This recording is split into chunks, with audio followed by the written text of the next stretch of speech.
Assalamualaikum warahmatullahi wabarakatuh. Perkenalkan, saya Dewi Anggreni dengan NPM 22201030444 dari Rombel 1 Manajemen Sumber Daya Manusia, Program Studi S1 Manajemen. Pada kesempatan kali ini, saya akan mempresentasikan studi kasus pada mata kuliah Psikologi Industri dan Organisasi mengenai mengurangi kesalahan pemesanan di harddisk dan McDonald.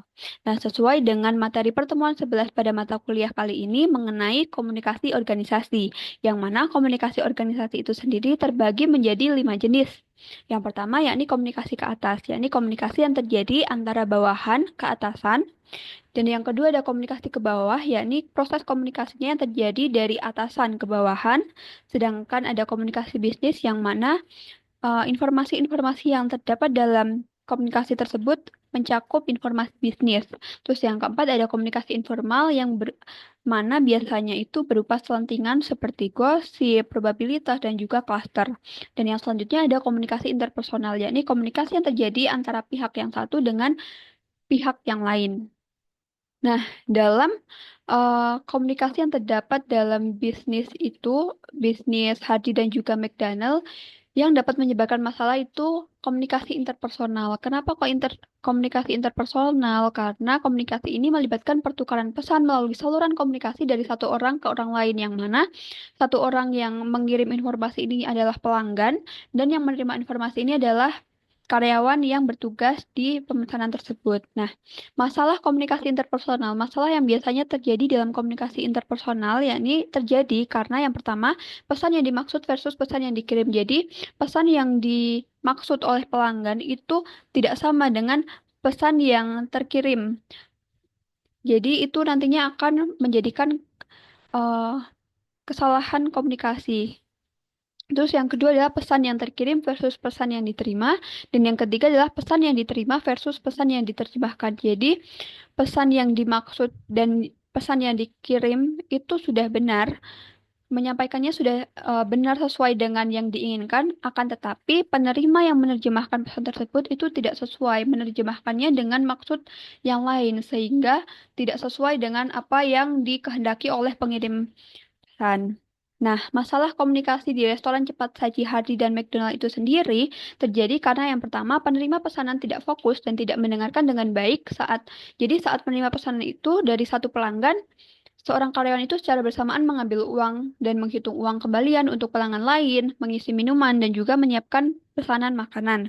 Selanjutnya, yang kedua adalah beberapa pelanggan mungkin tidak berbicara dalam bahasa yang sama dengan orang yang menerima pesan, sehingga menjadi masalah komunikasi. Terus, penyebab terjadinya masalah komunikasi interpersonal, yang pertama adalah kebisingan. Tentu saja itu bisa terjadi jika eh, kondisi dalam suatu perusahaan itu tidak kondusif. Kebisingan itu bisa terjadi disebabkan karena mungkin suasana restorannya yang sedang sangat ramai, terus juga mungkin restorannya terdapat di pinggir jalan sehingga sangat ramai, ataupun kondisi di dalamnya itu banyak kebisingan sehingga mengganggu fokus dan konsentrasi dari karyawan dan pelanggan. Terus yang kedua ada kelebihan beban komunikasi. Nah, seperti tadi penyebabnya kan karena karyawan itu mengerjakan satu tugas itu dalam waktu yang bersamaan. Nah, itu merupakan kelebihan beban komunikasi karena seorang karyawan itu menerima lebih banyak komunikasi daripada yang dapat ditanganinya, sehingga dalam pengerjaannya itu tugas yang dilakukan itu tidak bisa maksimal. Terus yang ketiga ada keadaan emosional. Nah, dalam keadaan seperti itu, kalau misal restorannya sangat ramai, terus banyak tekanan-tekanan dari pelanggan untuk cepat dan sebagainya, nah keadaan emosional dari karyawan yang bertugas itu pasti akan berpengaruh terhadap kinerjanya. Jadi nanti output yang dihasilkan kinerjanya itu juga tidak akan maksimal. Terus, solusi permasalahan yang saya tawarkan dari studi kasus ini, dari kasus yang ada, itu yang pertama, meningkatkan keterampilan komunikasi dengan lokakarya pelatihan yang diselenggarakan oleh konsultan luar atau pelatih perusahaan. Terus yang kedua, menerapkan prosedur standar operasional dengan pengecekan ganda sebelum transaksi diselesaikan. Jadi ada SOP, ada kebijakan mengenai pengecekan berulang, pengecekan ganda agar memastikan pesanan yang didapat oleh pelanggan itu sesuai. Terus yang ketiga, Menambah personil pegawai pada layanan drive-thru. Jadi agar satu pegawai itu bisa fokus terhadap satu pekerjaan sehingga outputnya itu maksimal. Terus yang keempat, karena tadi permasalahannya bahasa yang digunakan oleh pelanggan dan juga karyawan itu tidak sama, maka di sini bisa menggunakan teknologi penerjemah bahasa asing. Nah, kelebihan dan kekurangan dari solusi permasalahan itu, kelebihan yang pertama bagi perusahaan itu peningkatan kepuasan pelanggan, bagi karyawan itu pengembangan nilai karyawan, bagi karyawan itu pengembangan nilai dari karyawan. Selanjutnya, kalau bagi pelanggan itu mengurangi kesalahpahaman dan juga meningkatkan aksesibilitas. Selanjutnya, dari kekurangan solusi tersebut bagi perusahaan, karena tadi ada pelatihan, terus penambahan tenaga kerja, dan menggunakan teknologi terbarukan, pasti tentu saja itu akan menambah biaya pelatihan, biaya tenaga kerja, dan juga biaya pengadaan teknologi. Terus yang kedua kekurangannya bagi karyawan itu nanti karyawan bisa ketergantungan terhadap teknologi ketika nanti diterapkan teknologi penerjemah bahasa itu karyawannya itu bisa ketergantungan. Terus meningkatnya tuntutan dan tekanan pekerjaan agar lebih baik, agar maksimal. Terus bagi pelanggan itu dalam metode double check kemungkinan terjadi keterlambatan dalam pelayanan. Nah, untuk mengukur efektivitas dari solusi tersebut dapat dilihat nanti dari outputnya yang ketika solusi itu sudah diterapkan, jika outputnya baik maka itu sesuai, jika tidak itu bisa nanti mungkin bisa dievaluasi lagi. Nah, di sini juga ada alternatif solusi yang dapat dilakukan ketika solusi-solusi tadi mungkin belum bisa dilakukan atau belum efektif.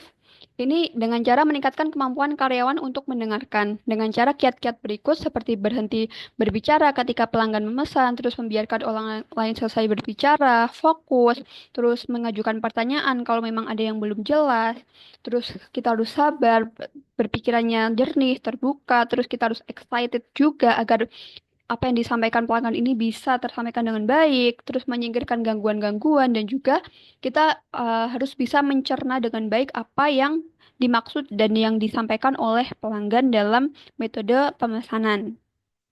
Nah, selanjutnya, kesimpulan dari studi kasus ini, jadi dalam studi kasus terdapat masalah utama dalam komunikasi interpersonal di restoran cepat saji seperti Hardy dan juga McDonald, yaitu kesalahan pemesanan yang sering terjadi akibat gangguan, kelebihan beban kerja, dan hambatan bahasa. Untuk mengatasi masalah ini, beberapa solusi praktis dapat diterapkan seperti pelatihan, keterampilan komunikasi bagi karyawan, penerapan prosedur pengecekan ganda, penambahan tenaga kerja di layanan drive-thru, serta penggunaan teknologi penerjemah bahasa. Nah, solusi-solusi tersebut memiliki kelebihan seperti meningkatkan kepuasan pelanggan dan efisiensi operasional, namun juga memiliki kekurangan seperti biaya tambahan dan potensi keterlambatan layanan. Nah, yang selanjutnya, komunikasi yang efektif adalah kunci kesuksesan layanan. Dengan solusi yang tepat, restoran tidak hanya mengurangi kesalahan, tetapi juga membangun hubungan yang lebih baik dengan pelanggan. Baik, terima kasih atas perhatian dari teman-teman semua.